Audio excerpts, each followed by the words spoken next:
Enfim, nunca houve uma guerra tão declarada entre o presidente da Câmara dos Deputados e um presidente da República. Já teve até atritos anteriormente, em especial com a Dilma Rousseff e o Cunha.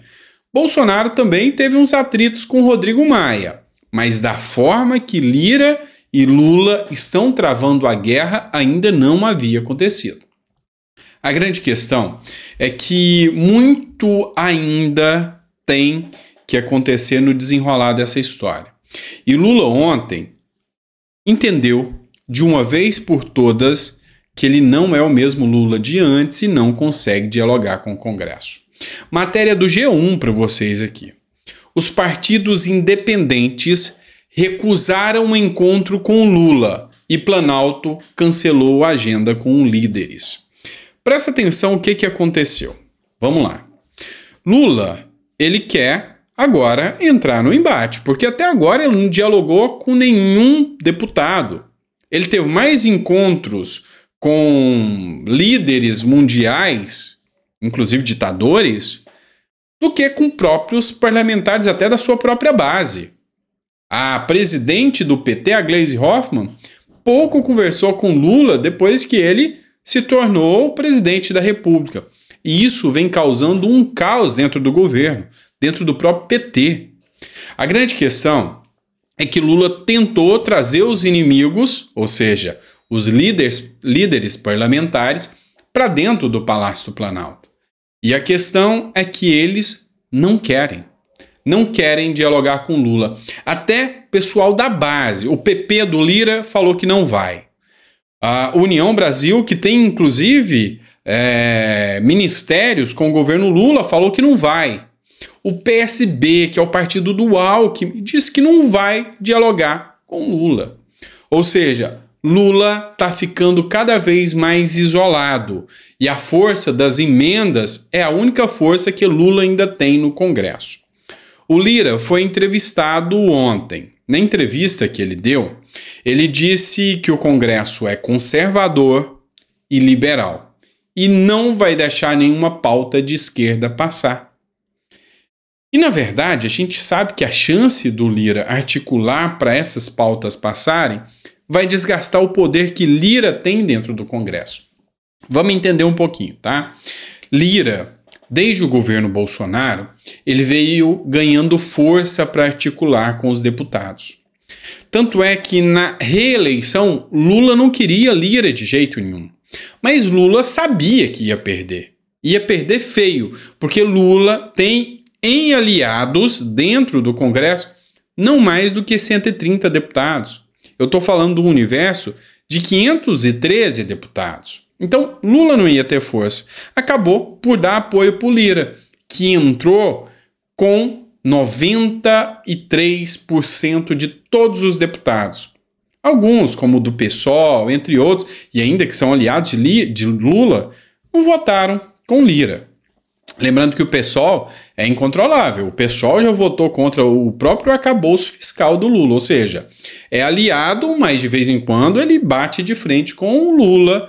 Não é tão dominado assim igual o Lula pensa. Então, dominado mesmo é uma pequena parcela, tá? E aí, agora, Lula querendo conversar com os líderes já deram bola fora para ele, um passa fora, e Lula está mais fraco do que nunca.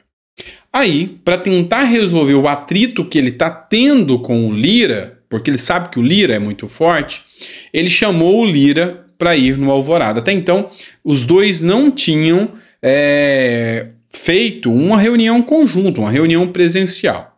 Mas, após a crise na articulação política, ou seja, várias derrotas de Lula, Lula e Arthur Lira se reuniram no Alvorada.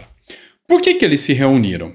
Você já viu aquele jogo Batalha Naval, que qualquer hora um pode derrubar o outro? É assim que está funcionando. O Lira tem força para derrubar o Lula. E o Lula também tem aliados que têm força para derrubar o Lira. Então vamos entender um pouco. O Lira sozinho dá conta de derrubar o Lula. Digo, sozinho com o Congresso, com a base que já é sua. O Lula sozinho, sem STF, não dá conta. Sem o Judiciário, não dá conta. Porque a base do Congresso que Lula tem é fraca. Então, os dois estão ali palpando, porque Lira está tentando analisar se vale a pena entrar de sola nessa briga. Muitas pessoas já deram um pitaco. Um deles que veio dar pitaco aqui é o Rodrigo Maia. Não sei se você lembra do Rodrigo Maia, que já foi presidente da Câmara e teve atritos, inclusive, com o próprio Bolsonaro. O Rodrigo Maia, ele falou que não tem comparação entre Lula e Dilma. E ele disse também que não tem o risco do Lira ser o novo Eduardo Cunha. Ou seja, segundo o Rodrigo Maia, não tem a menor possibilidade do Lira partir para cima com um impeachment para cima de Lula. Segundo o Arthur Maia, Lula é o maior político que já existiu, que ele sabe dialogar muito bem. Eu acho que o Maia talvez não esteja acompanhando muito os noticiários e não esteja acompanhando muito o que acontece em Brasília. Afinal, nem em Brasília ele está num cargo, num ministério aí, numa secretaria, perdão, e não está acompanhando ao certo tudo que vem acontecendo. Porque Lula está sofrendo derrota através de derrota, uma atrás da outra. A única coisa hoje que dá força ao Lula ainda é o judiciário. Mas o jogo esquentou ainda mais aqui, quando Lira teve mais uma denúncia contra ele, dessa vez sobre o motorista de ex-assessor. Vamos falar do Terra Brasil Notícias. Isso aqui é importante que você preste atenção. O motorista do assessor parlamentar Luciano Ferreira Cavalcante é suspeito de receber dinheiro de um esquema de desvio de recursos públicos envolvendo a compra de kits de robótica em Alagoas. Cavalcante foi assessor do presidente da Câmara, Arthur Lira, e hoje trabalha na liderança do PP. Lembrando que o PP é o partido do Lira. Então ele não consegue se desvincular do Lira ali. Ele foi pego com 4 milhões de reais em dinheiro vivo.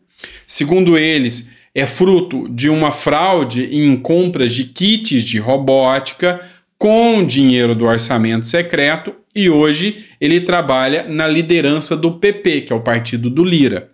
Então, vincular Lira a esse caso é fácil pelo judiciário. Aí eu expliquei para vocês. Na briga, no face-to-face, ou seja, se partir para pancadaria geral entre Lula e Lira, Lira ganha. Lira ganha. Se Lula não tiver o STF do lado. Mesmo que o Lira perca, vamos dizer assim, a presidência, sei lá, por alguma decisão judicial, alguma coisa, vamos dizer que aconteça, o Lira ainda tem toda a articulação. Então a única forma que o Lula tem para barrar o Lira de uma vez por todas é cadeia. É fazendo igual fez com o Anderson Torres, enfiando o Lira lá. Mas aí tem 2 pontos. Isso poderia causar uma revolta generalizada em todos os deputados. E o vice que assumir no lugar do Lira já entrar com o pé na porta para enfrentar o Lula. Vocês têm noção do quanto isso é? Tá um jogo de xadrez que... um campo minado. Tá? Qualquer erro, um lado explode. Esse é o cenário atual da política brasileira. E Lula, em vez de tentar articular, resolver as arestas, prefere ficar viajando, prefere ficar indo para fora do Brasil e curtindo a vida adoidado, igual aquele filme da Sessão da Tarde. Pois bem, mas a grande questão agora é: a gente não sabe o próximo passo. A gente não sabe o resultado dessa conversa do Lira com o Lula. Na próxima semana, ou nessa semana, muito pode acontecer. Porque está marcado para amanhã, tá? Terça-feira, o julgamento do recurso de Lira sobre corrupção. Amanhã, a depender do resultado ou do sinal que o STF mandar para o Lira, Lira pode partir para o tudo ou nada. Amanhã vai ser um dia decisivo em toda essa história aqui. E é por isso que a gente vai estar acompanhando, analisando cada detalhe dessa situação. Tá bom? Obrigado por ter ficado até o final do vídeo. Espero que você tenha gostado do nosso conteúdo. Eu sei que é um pouco complexo essa briga de Lula e Lira, mas eu vou tentar esclarecer, trazer de forma bem ampla e sucinta para vocês. Tá bom? Abraço, fiquem com Deus e até o próximo vídeo.